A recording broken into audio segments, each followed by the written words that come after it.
کاہی گھیرا میرے گھر میں ہے تیری عنایت، کاہی گھیرا میرے گھر میں سب تیرا ہے کچھ بھی نہیں میرا میرے گھر میں جاگا تیری نسبت سے شب غم کا مقدر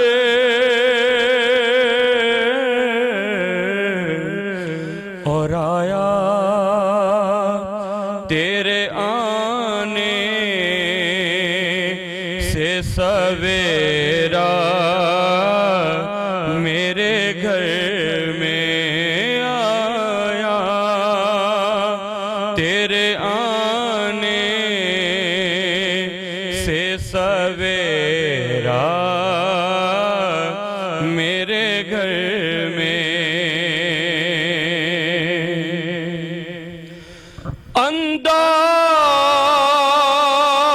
انداز میرے گھر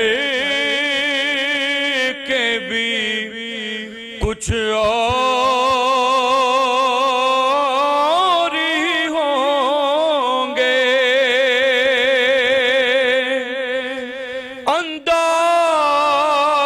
انداز میرے گھر کے بھی کچھ اور ہی ہوں گے،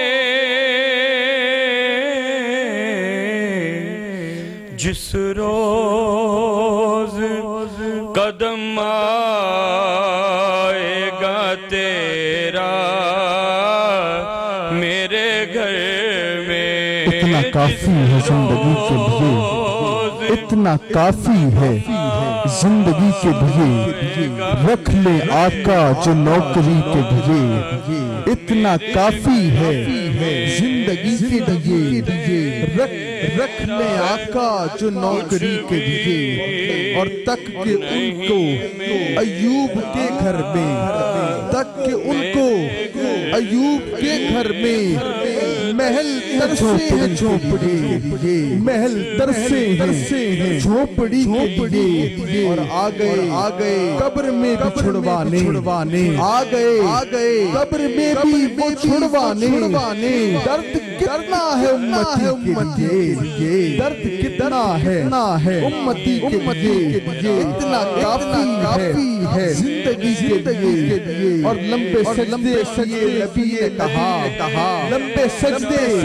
کیے نبی نے کہا، اے نواسے تیری خوشی کے لیے، اے نواسے تیری خوشی کے لیے، اتنا کافی ہے زندگی کے لیے، رکھ لے آقا جو نوکری کے لیے، رکھ لے آقا جو نوکری کے لیے، نعمتیں بانٹتا جس سمجھ وہ ذیشان گیا، نعمتیں بانٹتا جس سمجھ وہ ذیشان گیا، ساتھ ہی منشی رحمت کا قلمدان گیا، انہیں جانا انہیں مانا رکھا غیر سے کام، انہیں جانا انہیں مانا رکھا غیر سے کام، الحمد دنیا سے مسلمان گیا، اتنا کافی ہے زندگی کے لیے، رکھ لے آقا جو نوکری کے لیے، رکھ لے آقا جو نوکری کے لیے، بلال حبشی سرکار کی غلامی میں آئے ہیں، زمانے کی غلامی سے جب جان چھوٹ جاتی ہے، کعبے کی چھت پہ کھڑے ہو کے آزان دیتے ہیں، پھر حسب حال سے کہتے ہوں گے اتنا کافی ہے زندگی کے لیے رکھ لے آقا جو نوکری کے لیے کبھی یہ شب غریبہ خیال ہو جائے تو بے قصوں کو حاصل کمال ہو جائے اور یہ اعجاز ہے آقا کی ایک نظر کا جسے پیار سے دیکھے بلال ہو جائے نہیں میرا میرے گھر میں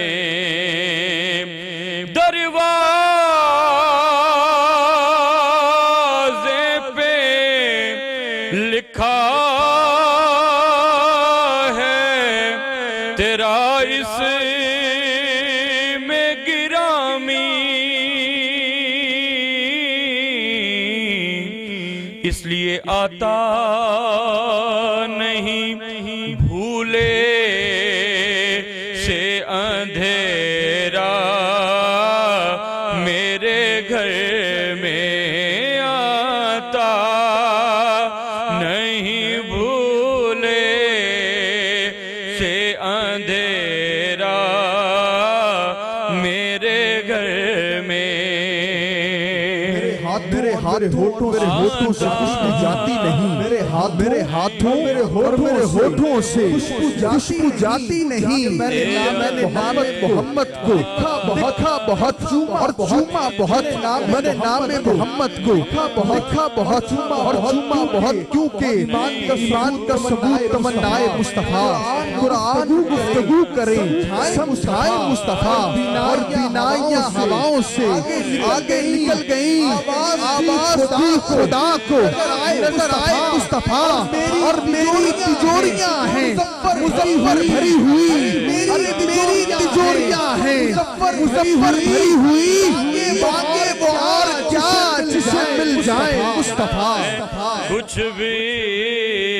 نہیں میرا میرے گھر میں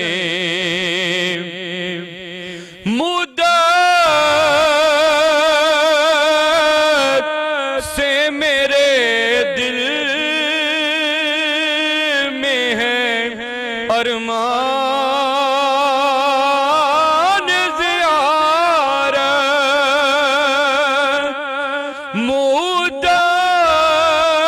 مدت سے میرے دل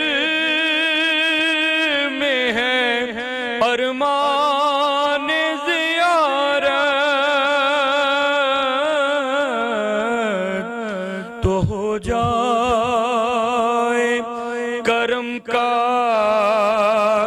کوئی پھیرا میرے گھر میں ہو جائے کرم کا کوئی پھیرا میرے گھر میں سب تیرا ہے کچھ بھی نہیں میرا میرے گھر میں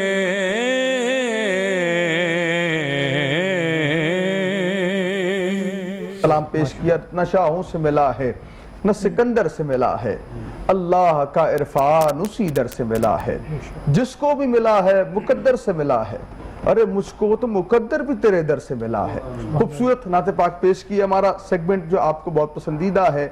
درود کا سیگمنٹ گوشہ درود جو آپ کے انتہائی دل کے قریب ہے یوسف بھائی ہمارے ساتھ ہیں ہمارا مقصد صرف یہ ہے سلوگن ایک ہے کیا آپ نے درود شریف پڑھا ہے اپنے بچوں کو بہت ساری چیزیں روز کی بنیاد پر یاد کرواتے ہیں کیا انہوں نے ہوم ورک کیا ہے کیا آج کھانا کھایا ہے کیا آج وہ جم کے لیے گئے ہیں کیا انہوں نے آج یہ بھی پوچھتے ہیں کیا بیٹا آج آپ نے گیم کھیل لیے تو کہیں ایسا تو نہیں ہم دین سے کیوں دور ہو گئے ہم یہ بھی شامل کریں سب سے پہلے یہ شامل کریں کیا بیٹا آپ نے درود شریف پڑھا ہے ہمارا مقصد اس سیگمنٹ کا یہ ہے کہ بچے ہوں بڑے ہوں بوڑھے ہوں جوان ہوں بس حضور کی ذکر میں حضور کے ذکر کے اندر رطب اللسان کے زبانیں ہوں ہر وقت حضور کا ذکر کریں علی علی اور نبی نبی بچے کریں تو ہمارا مقصد یہ ہے کہ درود کے سیگمنٹ سے کیا آپ نے درود شریف پڑھا ہے یوسف بھائی روز درود پاک جو ہمیں تعلیم کرتے ہیں بتاتے ہیں فضائل بھی ساتھ ساتھ بتاتے ہیں یوسف بھائی بسم اللہ کیجئے گا آپ دیر سے آئے ہیں لیکن بسم اللہ بسم اللہ الرحمن الرحیم اللہم صلی علی سیدنا مولانا محمد وعلی آلہ وصحبہ وبارک وسلم درود پاک ایک ایسا وظیفہ ہے جی جو آپ کو ہر نوعیت کی پریشانی، مصیبت، دکھ اور تکلیف سے رہائی عطا فرمائے۔ اللہ اکبر۔ درود پاک ہم اس لیے نہیں پڑھتے کہ ہمیں یہ چیزیں ملیں گی۔ واہ واہ۔ ہمارا عقیدہ یہ ہے کہ ہم درود پاک اس لیے پڑھتے ہیں کہ یہ ہمارے کریم لجپال آقا کی محبت کا ہم پہ حق ہے کہ ہم ان کا ذکر کریں۔ واہ۔ اگر ہم حضور علیہ الصلوۃ والسلام کی رضا کے لیے، حضور علیہ الصلوۃ والسلام کی چاہت کے لیے اور حضور کے رب کی چاہت کے لیے درود پڑھیں گے تو درود ہمیں جو فائدے دے گا وہ کتابوں میں سمیٹے ہی نہیں جا سکتے، اللہ اللہ، وہ تقریروں میں آئے ہی نہیں جا سکتے۔ اس کی وجہ یہ ہے کہ وہ یہاں پہ مجھے ایک بات کرنی پڑے گی کہ اپنا مائی صاحبہ رابعہ بصری، جنہیں کچھ آدھا کلندر کہتے ہیں لیکن میں انہیں پورا کلندر سمجھتا ہوں، روحانی دنیا میں وہ مکمل کلندر گزری ہیں۔ روزوں کے مہینوں میں حضرت رابعہ بصری روزوں کے مہینوں میں انہوں نے ایک ہاتھ میں آگ اور ایک ہاتھ میں پانی پکڑا ہوا بھاگ رہی ہیں۔ کسی نے پوچھا کہ مائی صاحبہ دو متضاد چیزیں پکڑ کے بھاگتے ہوئے کس طرف جا رہی ہیں؟ تو انہوں نے کہا کہ اس آگ سے جنت کو آگ لگانے جا رہی ہیں اور اس پانی سے جہنم کو بجھانے جا رہی ہیں۔ صحیح۔ پوچھا کس لیے؟ فرمایا اس لیے کہ اللہ کی کوئی عبادت اس کے خوف سے نہ کرے بلکہ اس کی رضا کے لیے، اللہ اکبر۔ اور اللہ کی کوئی عبادت اس لیے بھی نہ کرے کہ اسے جنت ملے گی، رب حقدار ہے کہ اس کی عبادت کی جائے۔ اسی طرح میرے مصطفیٰ کریم حقدار ہیں کہ ان پہ درود پڑھا جائے، اللہ اس لیے درود پڑھیں آپ۔ واہ واہ واہ۔ ہم آقا دو جہاں علیہ الصلوۃ والسلام پر درود اس لیے پڑھیں گے کہ یہ ہم پہ اللہ نے فرض کر دیا ہے، قرآن میں ذکر کر کے ہم پہ فرض کر دیا ہے، اور یہ ہماری محبت کا تقاضا ہے۔ سوداگری نہیں، یہ عبادت کے خدا کی ہے، سوداگری نہیں، یہ عبادت خدا کی ہے، اور بے خبر جزا کی تمنا ہی چھوڑ، صرف مانگ تو حضور کو مانگ اس کے بدلے میں۔ تو آج جو درود پاک ہم آپ کی سامعین کو سنانا چاہ رہے ہیں، اس سے پہلے صرف ایک حدیث مبارکہ اور اس کے راوی مولا کائنات، جیسا کہ طیبی بھائی نے کہا کہ علی علی کریں، تو مولا کائنات حضرت مولا علی شیر خدا ارشاد فرماتے ہیں کہ جب آپ، ہم میں سے ہر بندہ یہ چاہتا ہے کہ ہماری دعا قبول ہو، بے شک بے شک، تو کہتے ہیں کہ دعا جو ہے جب ہم مانگتے ہیں تو ایک سطح پہ جا کے آسمان پہ رک جاتی ہے، آسمان کی اور دعا کے درمیان ایک پردہ حائل ہے، صحیح، دعا اس کو آگے نہیں پہنچتی، اس سے آگے نہیں جاتی۔ تو مولا کائنات مولا علی شیر خدا ارشاد فرماتے ہیں کہ جو بندہ دعا کے شروع میں اور دعا کے اختتام پہ آقا دو جہاں علیہ الصلوۃ والسلام پر درود پڑھتا ہے، درود پاک کو اللہ نے یہ فضیلت عطا کی ہے کہ وہ اس پردے کو پھاڑ کر براہ راست بارگاہ رب العزت میں چلی جاتی ہے، اور اللہ اس دعا کو براہ راست سماعت فرماتے ہیں۔ اور جس دعا کے آغاز اور اختتام پر درود پاک پڑھا جائے گا وہ دعا قبول ہوگی ہر صورت میں، اس لیے درود پاک کو اپنا ہمارے وظیفہ دیکھنے والوں کو آپ بتا رہے ہیں۔ آج جو درود پاک آپ کو بتانا چاہ رہا ہوں اسے درود شفائے قلوب کہتے ہیں۔ واہ واہ واہ واہ۔ اگر کسی کو دل کا عارضہ لاحق ہو تو وہ 41 دن فجر کی نماز کے بعد اس کا وظیفہ کرے تو اللہ رب العزت اسے شفا عطا فرمائے۔ ٹھیک ہے۔ دوسرا اس درود کا ایک برکت یہ ہے کہ اگر آپ کو وسوسوں نے گھیر رکھا ہو، جو وسوسے انسانی ذہن کو آکے بڑا گندا کرتے ہیں، دل اور ذہن میں وہ آتے ہیں، تو جو اس درود کا قاری ہے اللہ رب العزت اسے ہر بیماری سے بھی شفا دیتے ہیں، دل کی بیماری سے بھی شفا دیتے ہیں، اور اس کو جو وسوسے ہیں ان سے بھی شفا ملتی ہے۔ وہ درود پاک آپ کی خدمت میں عرض کرنا چاہتا ہوں، یہ حضرت شیخ ضیاء الدین مدنی علیہ رحمت کا پسندیدہ درود پاک ہے۔ تو وہ فرماتے ہیں اللہم صلی علی سیدنا محمد طب القلوب ودوائها وعافیت الابدان وشفائها ونور الابصار وضیائها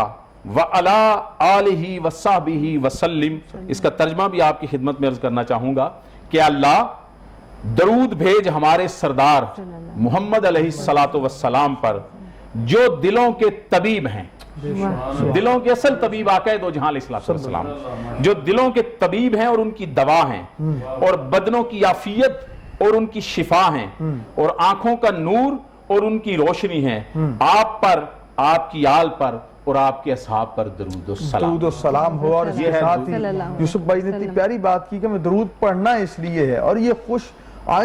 قسمتی ہے ہماری کہ ہم آقا کی امت میں پیدا ہوئے ہیں۔ وکیل صاحب ہمارے ساتھ ہیں، جناب چودھری احسان الحق صاحب۔ آج کا موضوع ہمارا کہ جہیز ایک ضرورت ہے، یہ لعنت۔ جی اچھا، اس پہ ایک میں مختصر سا سوال پوچھنا چاہوں گی کیونکہ ہمارے پروگرام کا وقت بھی اب ختم ہو گیا ہے تقریباً، تو میں آپ سے مختصر سوال یہ پوچھنا چاہوں گی کہ اب جہیز تو ہماری سوسائٹی میں رچ بس گیا ہے، ہم اس کو چاہ کے یا نہ چاہ کے بھی نکال نہیں پا رہے۔ حکومت ایسا کون سا سخت ایکٹ اب تک لے کر آئی ہے کہ جس سے جہیز دینے والا اور جہیز لینے والا دونوں پر فرد جرم عائد کیا جا سکے؟ بہت اہم سوال۔ جی اس کے اندر جو بیسک چیز ہمیں ریکوائرڈ ہے نا، یہ بیسیکلی گفٹ اورنامنٹس کے اندر آتا ہے۔ کوئی بھی ماں باپ اپنی بچی کو سونا، طلائی زیورات اور دوسری چیزیں تو دیتا ہے، ہو سکتا ہے اگلی طرف سے ڈیمانڈ نہ بھی ہو، لیکن پھر بھی ہمارا چونکہ یہ کلچر کا حصہ ہے تو یہ دیا جاتا ہے۔ ایک تو اس کو نمائش اس کی بند ہونی چاہیے، یہ نہیں ہونی چاہیے، اور دوسرا نکاح فارم کے اندر ایک انیکس اور ایک کالم اس طرح کا ہونا چاہیے جس کے اندر اس کی تمام ڈیٹیلز لکھی جا سکیں